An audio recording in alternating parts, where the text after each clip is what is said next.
Bonjour et bienvenue à tous. Aujourd'hui je vais vous faire découvrir un lieu incroyable avec une histoire assez atypique. J'espère que ça va vous plaire et que les passionnés ne m'en voudront pas trop si je ne raconte pas tous les morceaux d'histoire de ce lieu. Je vous souhaite à tous un bon visionnage.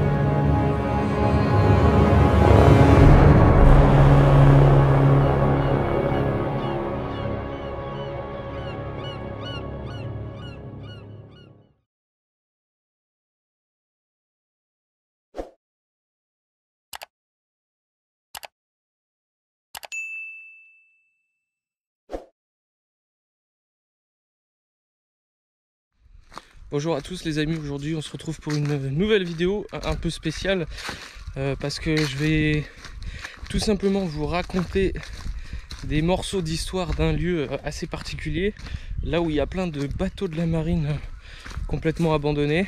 Alors la zone en elle-même n'est pas abandonnée, mais les bateaux eux, vous allez voir dans l'état dans lequel ils sont.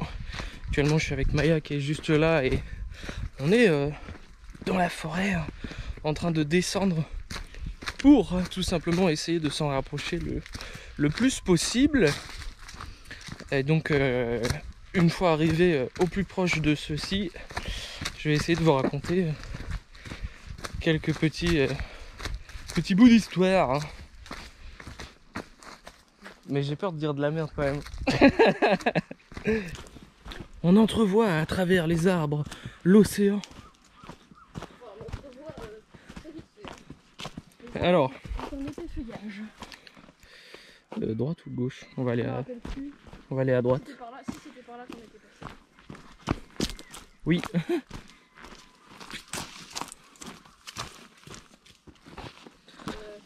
Oui, mais c'était un peu casse-gueule. Oh la vache! Hop, hop, hop. Faut y aller accroupi à moitié. Ouais, c'est ce que je fais. C'est pour remonter. Parce qu'on dirait pas, mais c'est... On dirait une échelle. C'est raide ici, hein. Carrément. C'est raide. Faut pas glisser en fait. Ok. Ok, j'arrive. Elle m'a dit qu'elle avait trouvé un endroit plus accessible. Alors on y va.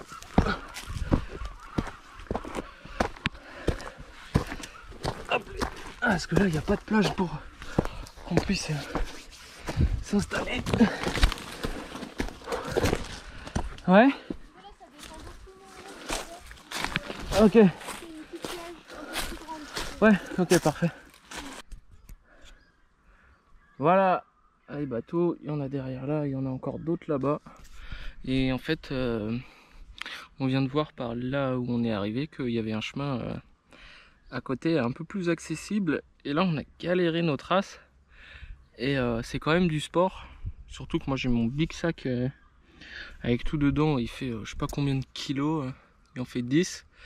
Enfin bon, du coup on est arrivé au bateau et je vais installer la caméra comme je peux parce que il n'y a plus de plage. Donc voilà, je vais me démerder et je vais essayer de vous raconter du coup des bouts et faire voler le drone après ensuite pour vous les montrer d'un peu plus près. Ah, je vous dis pas la galère quand même, hein. Alors que le chemin il est juste là quoi. Ouais, c'est clair. C'est abusé, hein, c'est abusé. Je sais pas si vous me verrez bien, on a mis le petit panneau LED et tout parce que j'étais à complètement contre-jour. Au pire des cas, vous me verrez pas et si c'est pourri, je referai absolument tout en voix off. Derrière moi, comme vous pouvez le constater, il y a des bateaux de la marine française qui sont en piteux état. Alors on est ici dans un lieu unique en France parce qu'on est dans le seul vrai cimetière de bateaux de la marine, de bateaux quoi tout simplement. Et ce lieu-là a été créé en 1840. Alors il faut savoir qu'ici à la base c'est une station navale, les bateaux étaient tout neufs et ils venaient mouiller et aussi faire de la maintenance. Et aussi en 1858, Napoléon III et sa femme sont venus visiter cet endroit, autant vous dire qu'il est assez unique. En octobre 1939, on pouvait retrouver derrière moi un paquebot de luxe.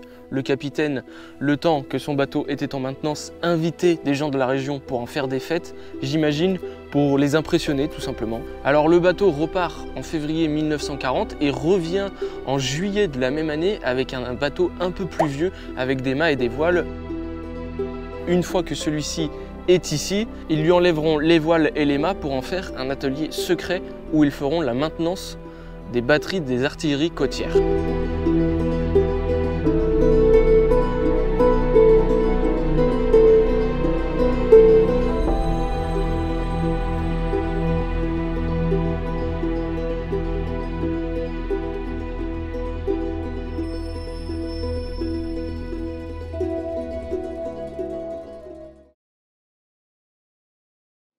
Pourquoi un atelier secret? Tout simplement parce que de base, les bateaux étaient dans un endroit qui risquait d'être bombardé par les Allemands. Vous imaginez bien, on était pendant la Deuxième Guerre mondiale. Alors ils sont venus ici pour être plus en sécurité. On est dans un endroit plutôt calme, sur un bras de mer avec des hauteurs, donc ils pouvaient être cachés. À la fin de la Seconde Guerre mondiale, les Allemands, n'ayant pas accepté leur défaite, sont venus ici même après avoir trouvé cet atelier secret dans cet ancien navire et ont fait tout simplement couler le bateau. Et aujourd'hui, il est toujours dans l'eau. Et il faut savoir qu'en 2007, une association de plongeurs y sont allés et l'ont découvert là, dans un état assez incroyable. Et il a même sa propre faune et flore à l'intérieur. Et en fait, on peut tout simplement y retrouver des plantes, des poissons, des crustacés et tout. Et c'est un peu comme leur grande ville, quoi. Ils vivent là et à côté, on va pas les retrouver.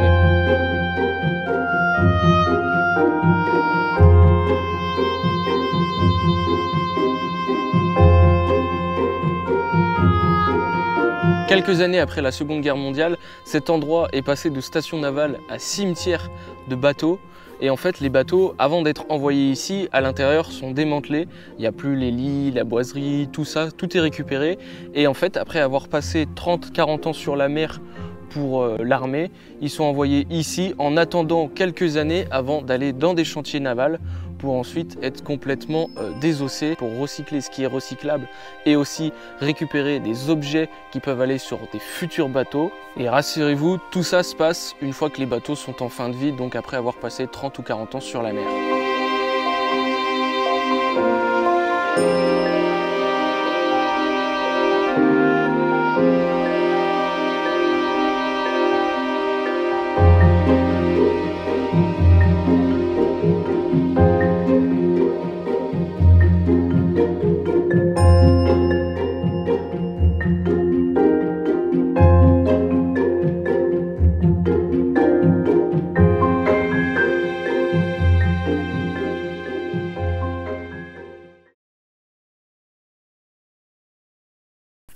D'autres choses à savoir aussi, c'est que certains de ces bateaux ont été utilisés et coulés spécialement pour des entraînements militaires parce qu'il y avait la crainte d'une troisième guerre mondiale. Alors ils étaient coulés tout simplement en haute mer. Aujourd'hui, cette pratique est révolue et tout simplement interdite. Alors ils attendent tout simplement paisiblement là d'être complètement désossés et repartir à la décharge.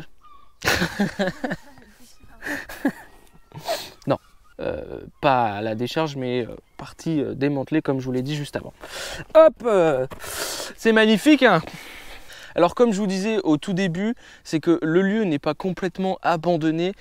Évidemment, il y a des militaires qui viennent surveiller si les bateaux sont en bon état et ne risquent pas de couler tout simplement. Alors il y a un petit groupe militaire qui passe une fois par semaine si je ne me trompe pas, et pour surveiller si les bateaux sont tout simplement là. Je vous prie de m'excuser si jamais je bégaye ou pas. C'est tout nouveau pour moi de faire un espèce de reportage comme ça. J'ai plus l'habitude d'être sur le terrain et même si là je suis sur le terrain, il faut un texte et tout ça, c'est un peu compliqué. Donc voilà, si jamais je bégaye, c'est pas de ma faute, ça s'améliorera par la suite. Voilà les amis, c'est ainsi que cette vidéo s'achève. J'espère qu'elle vous aura plu. Si c'est le cas, n'oubliez pas de mettre un like, vous abonner et d'aller checker le compte Instagram en description. Dites-moi en commentaire aussi si un petit reportage comme ça vous a plu, même si c'est pas un truc de fou. J'espère que vous aurez appris des choses et que, encore une fois, ça vous aura plu. Je vous dis à bientôt et n'oubliez pas de prendre bien soin de vous. À plus tard.